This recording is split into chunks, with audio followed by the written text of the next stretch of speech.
সব হিন্দু ঠিক আছেন তো? সব হিন্দু ভালো আছেন তো?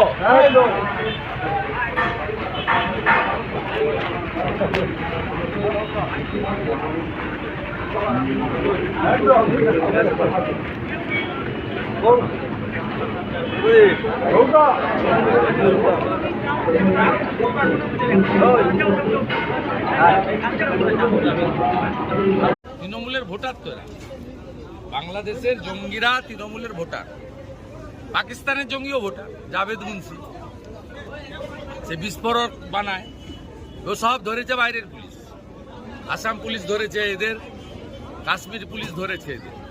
পুলিশ ব্যস্ত বিজেপি নেতাদের নামে মিথ্যা মামলা করে। অনুপ্রবেশের একটু আগে তুহিন বিশ্বাসের বিরুদ্ধে অপহরণের মামলা করছি আমরা। চন্দন দাসকে অপহরণ করেছে উড়িষ্যা থেকে, উড়িষ্যা পুলিশ জানে না, অপহরণের মামলা করাচ্ছি। কত বড় মাতব্বর হয়েছে, সব জব্দ করে দেবো। এর আগেও আমাদের বহু লোককে এখানে নন্দীগ্রামে 39 জন নেতাকর্মীর নামে ঠিক আছে, এর আগে 15 দিন আগে মামলা মিথ্যা প্রমাণ হয়েছে, এটাও মিথ্যা প্রমাণ হবে, এটাও মিথ্যা প্রমাণ হবে। মমতা ব্যানার্জি এখানে হেরেছেন, ভবিষ্যতে আবার হারবেন।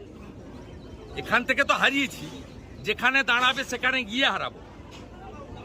তাই প্রতিহিংসার বশবর্তী হয়ে হিন্দু নেতাদের পুলিশকে ব্যবহার করে এই জিনিস করছে।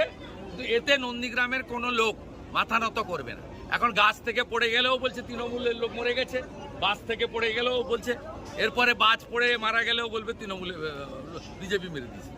অনুপ্রবেশের অভিযোগে এ রাজ্যে ও ত্রিপুরাতে বহু বাংলাদেশি হিন্দু নাগরিক গ্রেপ্তার হয়েছে।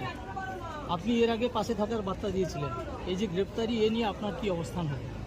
হিন্দুদেরকে আমরা সেভ করব, সমস্ত হিন্দুদের সেভ করব, চিন্তার কোনো কারণ নেই। উস্কানিমূলক মন্তব্যের জেরে অর্জুন সিংকে পুলিশের মেল ঘিরে বিভ্রান্তি চলছে। উস্কানিমূলক মন্তব্য করুক, কোর্টে দেখা হবে, 2 তারিখে কোর্ট খুলবে, মমতার পুলিশের সঙ্গে দেখা হবে।